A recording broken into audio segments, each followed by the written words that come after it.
बांग्लादेश बवाल के बाद भारत ने एक बड़ा फैसला ले लिया है। नमस्कार, आप देख रहे हैं न्यूज़ 18 का डिजिटल प्लेटफॉर्म। मैं हूं आपके साथ श्रुति श्रीवास्तव। बांग्लादेश में बढ़ती राजनीतिक हिंसा और भारत विरोधी घटनाओं के बीच भारत की सुरक्षा चिंताओं में इजाफा हो गया है। बांग्लादेश के दूसरे सबसे बड़े शहर चटगांव में स्थित भारतीय वीजा आवेदन केंद्र यानी कि IVAC में सभी वीजा सेवाएं अगले आदेश तक निलंबित कर दी गई हैं। यह फैसला इंकिलाब मंच के प्रवक्ता और युवा नेता शरीफ उस्मान हादी की मौत के बाद पैदा हुए तनाव को देखते हुए लिया गया है। स्थानीय मीडिया ढाका ट्रिब्यून के मुताबिक चटगांव में भारतीय सहायक उच्चायोग से जुड़ी हालिया घटनाओं और सुरक्षा हालात की समीक्षा के बाद यह निर्णय 21 दिसंबर से प्रभावी हो गया है। IVAC ने साफ किया है कि सुरक्षा स्थिति की दोबारा समीक्षा के बाद ही वीजा सेवाएं बहाल करने पर कोई घोषणा की जाएगी। हादी, जो पिछले साल छात्र आंदोलन के प्रमुख चेहरों में शामिल थे, 12 फरवरी को होने वाले आम चुनाव के उम्मीदवार भी थे। 12 दिसंबर को ढाका के विजयनगर इलाके में चुनाव प्रचार के दरमियान नकाबपोश हमलावरों ने उन्हें सिर में गोली मार दी थी। गंभीर हालत में उन्हें सिंगापुर ले जाया गया, जहां इलाज के दरमियान उनकी मौत हो गई। हादी की मौत के बाद बांग्लादेश के कई हिस्सों में हिंसा, आगजनी और तोड़फोड़ की घटनाएं सामने आई और इसी दरमियान चटगांव में भारत के सहायक उच्चायुक्त के आवास पर पथराव की घटना भी हुई, जिसके बाद भारत से जुड़े संस्थानों की सुरक्षा पर सवाल उठने लगे।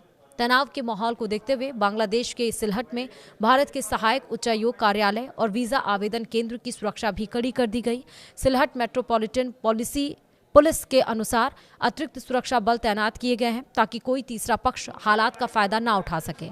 स्थानीय अधिकारियों ने बताया है कि हादी की मौत के बाद कुछ संगठनों की ओर से भारतीय सहायक उच्चायोग के घेराव की घोषणा की गई थी, जिसके मद्देनजर ये एहतियाती कदम उठाया गया है।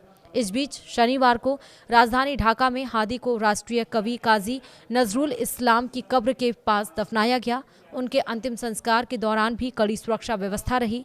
बांग्लादेश में लगातार बिगड़ते हालात और भारत विरोधी प्रदर्शनों के बीच यह घटनाक्रम दोनों देशों के रिश्तों और आम लोगों की आवाजाही पर सीधा असर डालता हुआ दिख रहा है। वहीं प्रदर्शनकारियों की कुछ मांगें भी हैं। हादी की मौत के बाद प्रदर्शनकारियों की मुख्य मांगें हैं कि उनके हत्यारों को तुरंत सजा दी जाए। इसके साथ ही गृह मामलों के सलाहकार लेफ्टिनेंट जनरल सेवानिवृत्त मोहम्मद जहांगीर आलम चौधरी के इस्तीफे की मांग भी तेज हो गई है।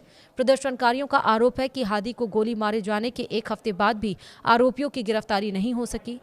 इंकिलाब मंचा संगठन के सचिव अब्दुल्ला अल जाबेर ने सरकार को 24 घंटे का अल्टीमेटम देते हुए कहा कि अगर गृह सलाहकार ने इस्तीफा नहीं दिया तो आंदोलन और तेज किया जाएगा।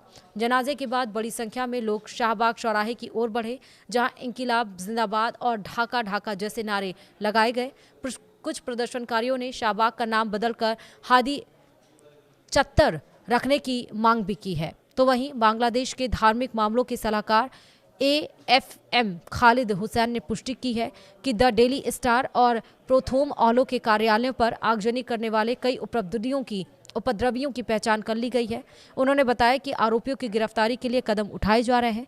सचिवालय में पत्रकारों से बात करते हुए उन्होंने हिंदू युवक दीपू चंद्र दास की जलाकर हत्या और सांस्कृतिक केंद्र छाया नौत पर हमले के कड़ी शब्दों में निंदा की। उन्होंने इसे जघन्य अपराध बताते हुए कहा कि सरकार किसी को भी कानून हाथ में लेने की इजाजत नहीं देगी। गौरतलब है कि भारी तबाही के बावजूद 21 दिसंबर को दोनों अखबारों का प्रकाशन फिर से शुरू हो गया है। वहीं बांग्लादेश के सिलहट शहर में स्थित भारतीय सहायक उच्चायोग कार्यालय और वीजा आवेदन केंद्र की सुरक्षा कड़ी कर दी गई है। बांग्लादेशी अधिकारियों ने स्थानीय मीडिया को बताया है कि उस्मान हादी की मौत के बाद पैदा हुए तनाव को देखते हुए यह कदम उठाया गया है ताकि कोई तीसरा पक्ष हालात का फायदा न उठा सके।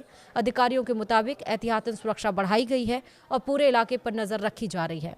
उल्लेखनीय है कि इंकिलाब मंच के प्रवक्ता हादी की गुरुवार को मौत हुई थी और उसके बाद गणो अधिकार परिषद ने भारतीय सहायक उच्चायोग कार्यालय के घेराव का कार्यक्रम घोषित किया था, जिसके बाद सुरक्षा एजेंसियां अलर्ट पर हैं और उसके बाद ही भारत ने ये बड़ा कदम उठाया है।